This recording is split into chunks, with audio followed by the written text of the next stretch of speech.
E agora, você acompanha pela Rádio Rio de Janeiro o programa Estudo das Obras de André Luiz.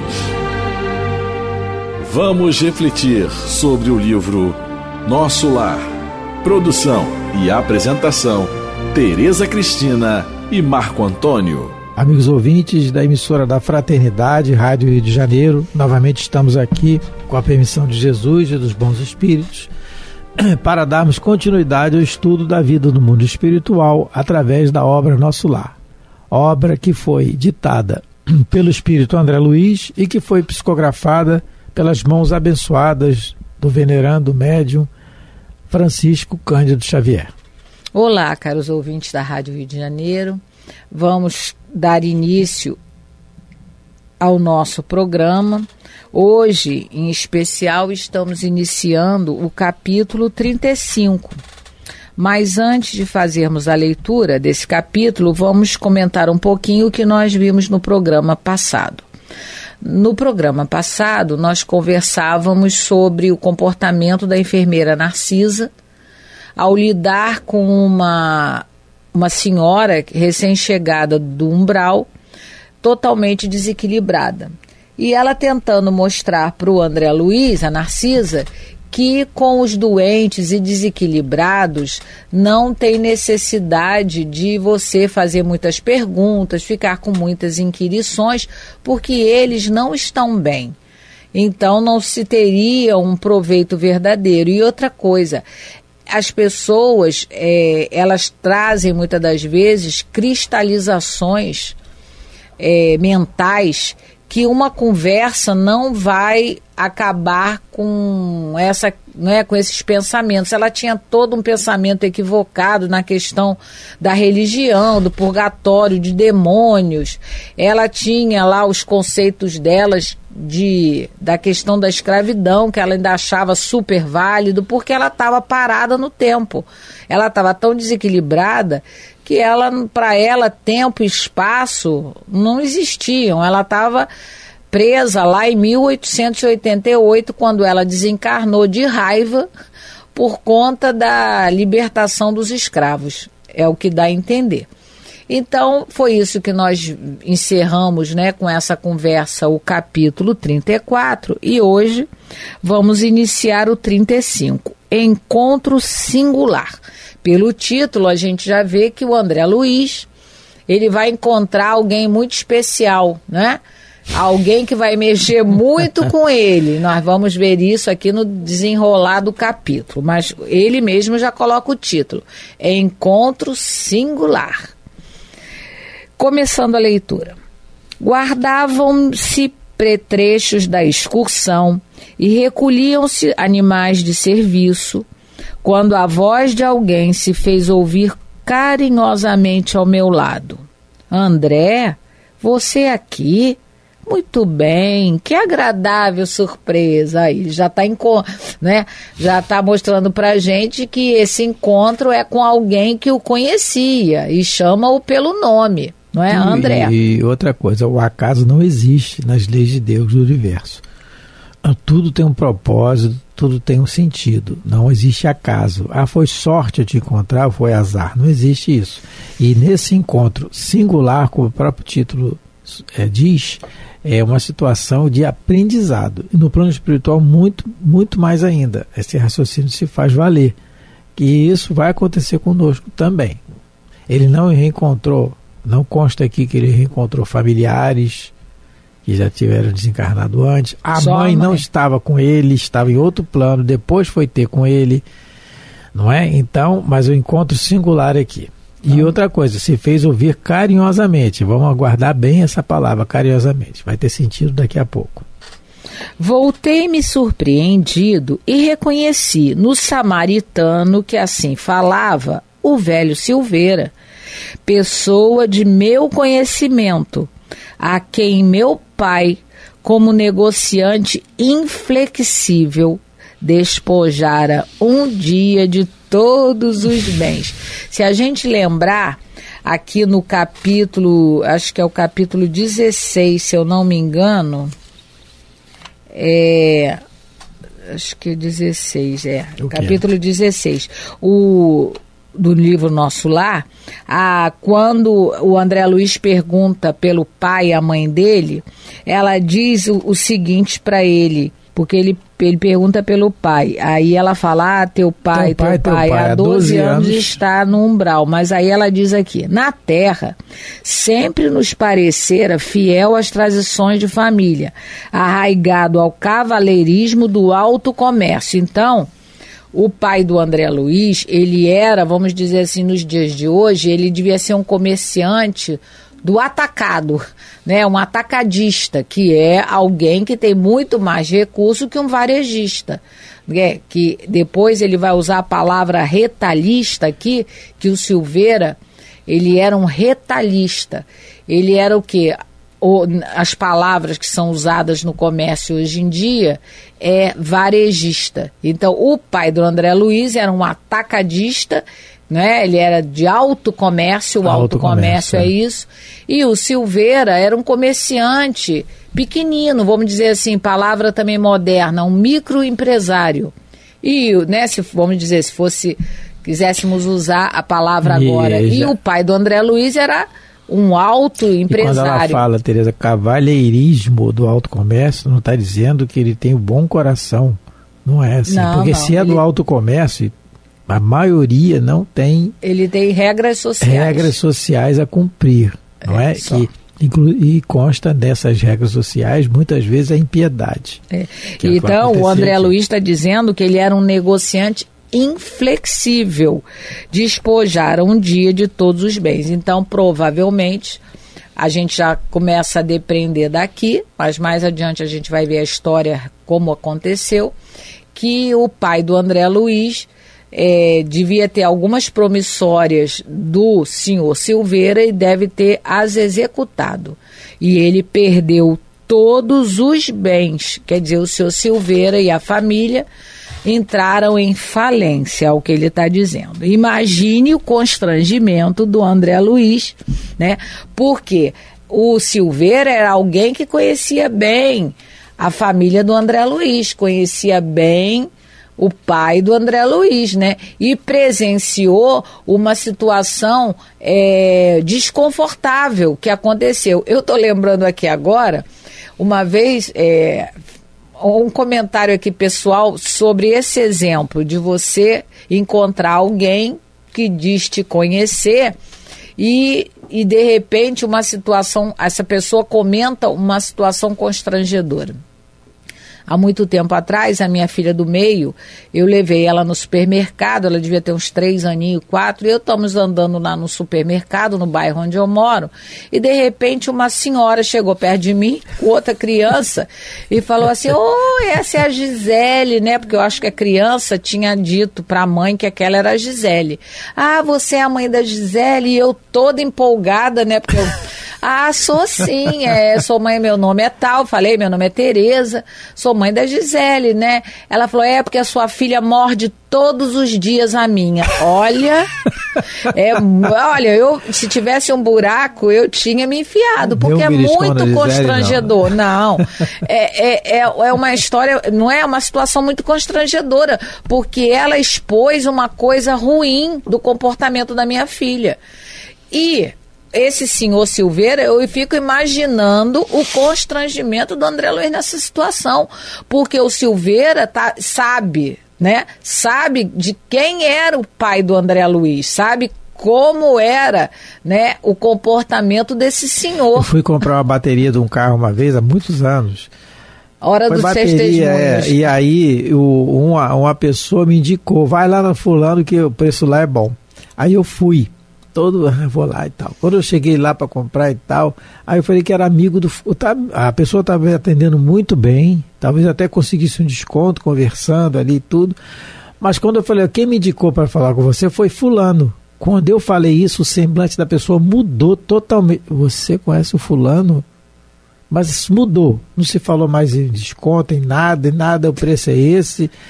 Eu não tenho nada, quer dizer, a Tereza muito mais ficou constrangida, porque era filha dela, mas no meu caso aqui foi o comércio, eu fiquei constrangido, não tem nada a ver, o vendedor, a pessoa. Imagina a situação aqui do André Luiz, né, que ele vai detalhar mais adiante. Isso.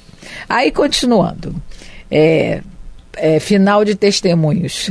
Justo acanhamento dominou-me. Então, lógico. O que aconteceu com a gente. Quis cumprimentá-lo, corresponder ao gesto afetuoso, mas a lembrança do passado paralisava-me de súbito. Não podia fingir naquele ambiente novo, onde a sinceridade transparecia de todos os semblantes. Foi o próprio Silveira que, compreendendo a situação, veio em meu socorro, acrescentando. Então, tem duas situações aqui, né? A lembrança do passado me paralisava de súbito. Essa questão da lembrança do passado, isso é um ensinamento para nós. Na pergunta de número 159 do Livro dos Espíritos, 159, Kardec pergunta assim, que é o capítulo da volta à vida espiritual, após a desencarnação. A pergunta é a seguinte: que sensação experimenta a alma no momento em que reconhece estar no mundo dos espíritos? Qual é a sensação que a gente vai ter? Aí a resposta: depende. Se praticaste o mal, impelido pelo desejo de o praticar, no primeiro momento te sentirás envergonhado de o haveres praticado. Com a alma do justo, as coisas se passam de modo bem diferente. Ela se sente como que aliviada de grande peso, pois que não teme nenhum olhar prescrutador. Então é consciência tranquila. O André Luiz aqui, ele já está acanhado, justo acanhamento. Ele fala assim, porque o pai do André Luiz foi o causador, nós vamos ver, da ruína aqui do Silveira, da família. Negociante inflexível, despojou ele de todos os bens, deixou ele na rua da amargura. E o André Luiz já está acanhado. A lembrança disso, do passado, lhe paralisou de súbito. O André Luiz ficou paralisado. E aí ele diz, não podia fingir ali. Eu não podia fingir. Por que ele não podia fingir? Olha, novamente, no programa anterior a gente enfatizou isso. O ambiente da colônia Nosso Lar. O ambiente de sinceridade. E transparecia essa sinceridade, transparece em todos os habitantes da colônia. Isso não é privilégio da colônia Nosso Lar, não, gente. São todas as colônias já de espíritos mais esclarecidos. Lembrando que o Nosso Lar está na periferia do umbral, ele recebe espíritos doentes. Imaginem nós as colônias mais superiores. Que ambiente deve ser? Por isso que não tem condição de a maioria de nós habitar um mundo superior ainda desse, né? Então, a sinceridade transparece. Esse ambiente de sinceridade constrange ao fingimento, constrange à mentira, né? Ele enaltece, incentiva, vamos dizer assim, incentiva a sinceridade. E isso, Tereza, tem um exemplo muito legal no livro Voltei, que também é da psicografia de Francisco Cândido Xavier, que é a história do retorno à vida espiritual do irmão Jacó, Frederico Figner, que foi um dos diretores da Federação Espírita Brasileira, conheceu pessoalmente o Dr. Bezerra de Menezes, trabalhou com o Dr. Bezerra de Menezes, trabalhou com Guilherme Ribeiro e outras tantas personalidades ilustres do início do espiritismo no Brasil. Um homem muito trabalhador, muito dedicado à obra do bem, né? Mas tinha o seu jeito peculiar de fazer as coisas. E ele escreve um livro, com a permissão do Emmanuel, através do Chico, contando a chegada dele no mundo espiritual. E um trecho desse livro, um trecho dessa história, que está no capítulo 15 desse livro, que é o final do capítulo 15, é em que, depois de ser recebido pela sua filha Marta, que tinha desencarnado bem antes dele, e recebido pelos amigos, Dr. Bezerra de Menezes e sua equipe o recebeu e, junto com outros espíritos, o levou para a colônia espiritual, onde tinha já uma casa esperando, cuidada pela Marta, sua filha. E depois de todo esse tratamento, ele, com a presença do Dr. Bezerra numa reunião e de Bittencourt Sampaio, ele começa a dizer assim, fortalecido, palavras dele, irmão Jacó, fortalecido por sobre-humana coragem, confessei minhas faltas e salientei meus defeitos, em alta voz, abertamente, sem omitir erro algum. Porque ele estava num ambiente tal que ele não conseguiu mais ficar sem exaltar os seus defeitos. Olha, eu errei assim, chorando. E todo mundo ali em volta dele ficou comovido. Guilhom, Leopoldo Sidney, Caibar Schutel, Dr. Bezerra. Imagina um ambiente desse, não é? E ele se exalta. Ele fala assim: declarei que por mim falava a sombra em que me envolvia e afirmei que não devia ser examinado por amigo, e sim julgado na qualidade de réu, passível de justa condenação. Então essa palavra aqui do irmão Jacó abre muito para nós, como o André Luiz está falando aqui. A sinceridade transparecia no semblante, eu não podia fingir naquele ambiente novo. Ele ficou acanhado, constrangido, e muito mais pelo que a gente vai relatar, pelo que ele vai relatar mais adiante, porque, já adiantando, dando um spoiler, ele incentivou o pai a fazer o que o pai fez. O Divaldo, ele costumava perguntar ao Chico Xavier se o Chico Xavier não ficava chateado com tantas calúnias que inventavam dele, com tantas perseguições que ele sofria. E o Chico dizia para ele: olha, meu filho, sabe por que eu não me incomodo, não? Porque quando a gente desencarnar, não vou ser eu que vou ter que baixar os olhos e ficar constrangido. Por quê? Eram calúnias, eram perseguições. Porque quando a gente desencarna, a gente vive uma realidade muito diferente da realidade que a gente vive enquanto encarnado, porque enquanto encarnados, a gente usa diversas máscaras para em vários lugares diferentes. E eu, lembrando do estudo que uma vez eu fiz do Evangelho, do capítulo 28, no item 40 e 41, onde Kardec, aliás, as preces, é a coletânea de preces espíritas, o capítulo 28 do Evangelho segundo o Espiritismo. Nesse capítulo, todos os prefácios das preces são resumos da doutrina que a gente estudou antes. Então, no item 40, o título é Prevendo Próxima Morte. Então, Kardec orienta aqui, nessa coletânea de preces, ele faz um resumo sobre um tipo de prece que a gente deva fazer quando estiver sentindo que a morte está chegando. Vamos supor, numa doença terminal, quando a gente estiver perdendo as forças, a gente perceber que nós estamos nos últimos instantes da nossa vida corporal. E é interessante que no item 41, que é a prece, Kardec coloca assim, um exemplo de prece para nós. Meu Deus, creio em ti, na tua bondade, creio que o meu corpo é apenas um envoltório perecível. Deus Todo-Poderoso, sinto se rompam os laços que prendem a minha alma. Vou experimentar as consequências do bem e do mal que pratiquei. Lá não haverá ilusões, lá onde? No mundo espiritual.